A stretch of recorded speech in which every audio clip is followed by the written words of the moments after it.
Saudara yang saya kasih di dalam Tuhan Yesus Kristus, kita akan kembali merenungkan firman Tuhan.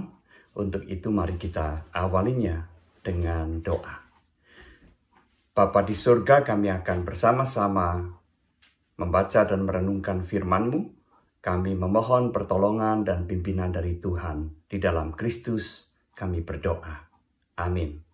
Bacaan Alkitab yang akan kita baca dan kita renungkan bersama terambil dari kitab Yesaya pasal yang ke-32 ayat 15 sampai dengan ayat yang ke-17.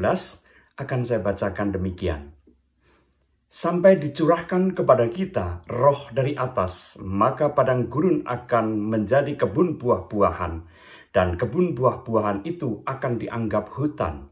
Di padang gurun selalu akan berlaku keadilan, dan di kebun buah-buahan akan tetap ada kebenaran. Di mana ada kebenaran, di situ akan tumbuh damai sejahtera. Dan akibat kebenaran ialah ketenangan dan ketentraman untuk selama-lamanya. Saudara-saudara yang terkasih di dalam Tuhan Yesus Kristus, setiap kita pasti berusaha untuk mencari kenyamanan di dalam kehidupan ini. Dan sampai suatu saat kita mencapai apa yang disebut dengan zona kenyamanan. Maka sebaiknya kita berhati-hati dengan situasi dan kondisi di dalam zona kenyamanan. Kenapa demikian? Karena zona kenyamanan biasanya gampang sekali membius kita. Membuat kita kemudian abai terhadap sekitar kita. Membuat kita kemudian juga bahkan tidak peduli pada apa yang menjadi kehendak Allah. Apa yang sudah diraih, apa yang sudah dicapainya, membuat kita gampang sekali berpuas diri, sehingga kemudian kita juga kehilangan daya kritis kita, baik terhadap diri sendiri, terhadap kehidupan kita, maupun juga terhadap lingkungan di sekitar kita.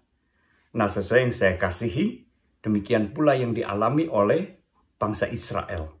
Mereka berada pada zona kenyamanan oleh karena berbagai keberhasilan yang mereka raih, sehingga kemudian mereka juga mengabaikan apa yang menjadi kehendak dan firman Tuhan.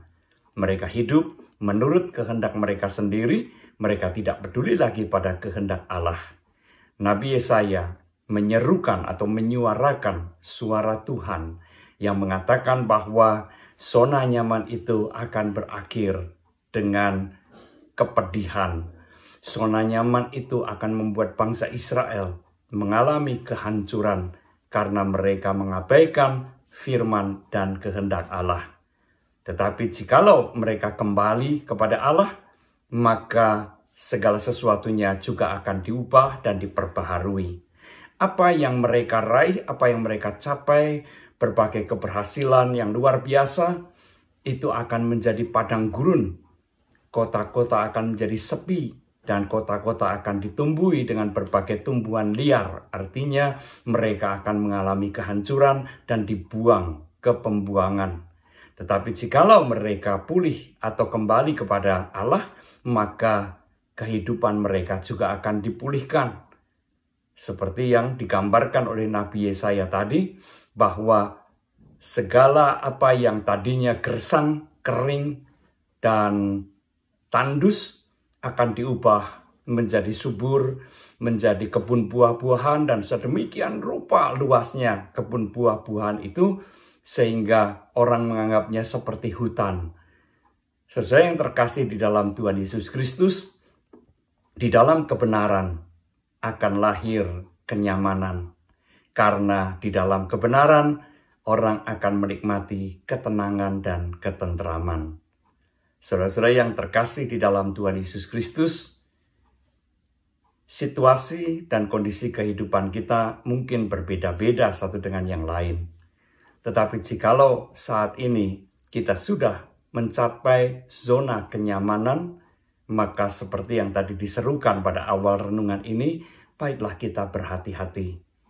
Janganlah sampai kita kehilangan daya kritis terhadap kehidupan kita maupun juga di sekitar kita.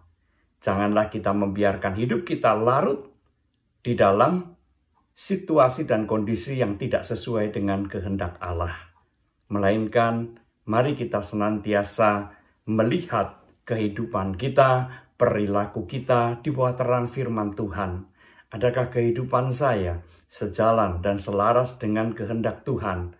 Supaya dengan demikian kita juga senantiasa mengalami perubahan dan pembaharuan. Zona kenyamanan yang sejati akan lahir dari kebenaran, dari mentaati firman Tuhan. Disitulah kita akan mengalami ketenangan dan ketentraman. Bukankah orang yang senantiasa melakukan apa yang baik, apa yang benar, maka hidupnya juga jauh dari kegalauan, jauh dari ketakutan. Dan itulah kenyamanan yang sejati, kenyamanan yang lahir oleh karena ketaatan kepada Tuhan. Maka marilah kita senantiasa mengejar kenyamanan yang berasal dari Allah. Mengejar segala sesuatu yang baik, melakukan dan mewujudkannya untuk kemuliaan Tuhan dan untuk kebaikan diri kita sendiri maupun juga sesama kita. Amin. Mari kita kembali berdoa. Bapa di surga, terima kasih untuk setiap pemeliharaan Tuhan sampai dengan saat ini, sehingga kami berada dalam kondisi kehidupan yang seperti sekarang ini. Dalam suka maupun duka, dalam keberhasilan maupun kegagalan, biarlah kami senantiasa melihat kehidupan kami di bawah terang firman Tuhan. Kami percaya bahwa ketika kami menjalani kehidupan ini selaras dengan kehendak Tuhan, maka kenyamanan yang sejati akan Tuhan berikan kepada kami. Terima kasih Bapa, di dalam Kristus kami berdoa. Amin.